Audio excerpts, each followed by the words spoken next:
Chapter 13 covers medical gas and vacuum systems located in healthcare facilities.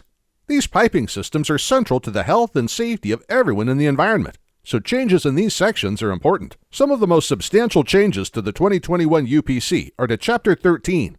In part, the revisions, deletions, and additions to codes are intended to correlate with NFPA 99-2018, the edition available during the 2018 to 2021 code review cycle for the UPC. But the changes are more far-reaching than a simple attempt to correlate. The entire structure of the chapter is revised. Where the 2018 UPC had 3 parts, the 2021 UPC expands that to 5. Part 1 remains general requirements, but from then on, it's entirely overhauled. Parts 2, 3, and 4 correspond to the defined categories for patient care areas. Part 2 is the longest of the 3 parts, more than 20 pages. That's compared to 1 page each for Parts 3 and 4.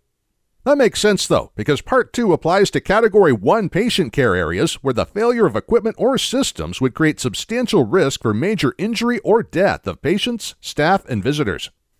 By creating a Part 2 devoted to Category 1 spaces, these same provisions would not be inappropriately applied in areas that qualify as Category 2, where the risk is only of minor injury, and Category 3, where a systems or equipment failure would be unlikely to cause any injury, but might cause discomfort for patients.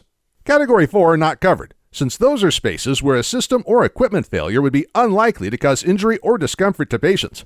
And Part 5 allows for focus on systems for dental practices. There are 2 other changes to Chapter 13 worth noting.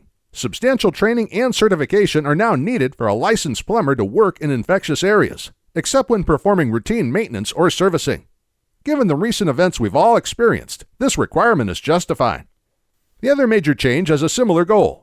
In this case, more substantial filtration will now be required where vacuum systems from infectious areas vent to the outside air.